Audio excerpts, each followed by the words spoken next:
After bringing human rights activists to the discussion table, Vladimir Putin met with military chiefs. Russia's president ordered the armed forces to focus first and foremost on a new frontier, the Arctic. For more on this now, we're joined by Edward Krucik, a leading Canadian researcher of the Arctic region. Mr. Krucik, can you explain to our viewers why many people say that global warming is actually speeding up the race to the Arctic by so many countries? Well, global warming is essentially melting the sea ice very, very quickly and allowing for shipping, a shortcut to Europe and Asian markets through North America to get there much faster than they would through the Panama Canal. Number two, it's also opening up resources that had been almost impossible to get to at this point. And so the future of the world economy, to some extent, is dependent on the Arctic. And I think, Russia and Canada, the United States and Norway and Denmark are very interested in exploiting these resources. Now, on Monday, the Canadian foreign minister said that the country intended to lay claim to the North Pole. Who should decide who controls this unique region? Who decides? Well, the United Nations Convention on the Law of the Sea that makes provision for a dispute mechanism process to resolve this.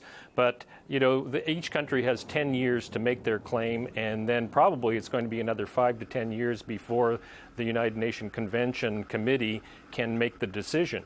But the problem with this is that it's a non-binding recommendation. So if, say, Russia doesn't agree with Canada or Canada doesn't agree with Norway or Denmark, they have to resolve this diplomatically.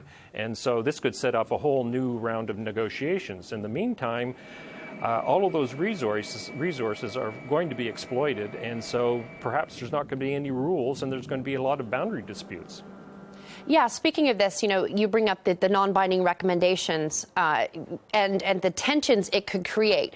What do you foresee in your experience sort of in this sphere? What do you foresee as far as the types of tensions that a race for these resources could create?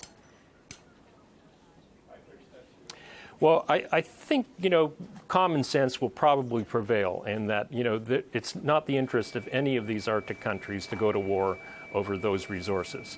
And I think there is mechanisms at play through the Arctic Council, through a number of different treaty processes for cooperation to get this resolved while the UN Convention on the Law of the Sea makes its decisions. So I think there's a lot of time and there's a lot of room for negotiation. But I think the problem is that, in the meantime, countries can sometimes play to the politics of their nations. I think, in Russia, we're seeing a militarization of the Arctic. In Canada, we're seeing Canada claim the North Pole when, in fact, their scientific committee really didn't include that in the draft that they were going to send to the United Nations Convention.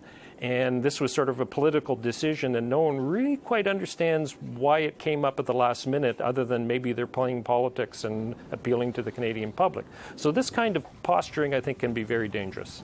Yeah, it'll certainly be an interesting thing to watch as we move forward. Thank you so much for joining us, Edward Krucik, scientist and journalist.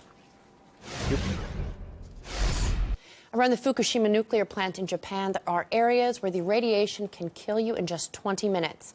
Yet for the hundreds of thousands of locals displaced in 2011, many people still live in hope of returning home, as the government feeds them with assurances it's just a matter of time. But as RT's Alexei Yaroshevsky reports, as the years go by, such claims look more like empty promises. This woman can only fit me and my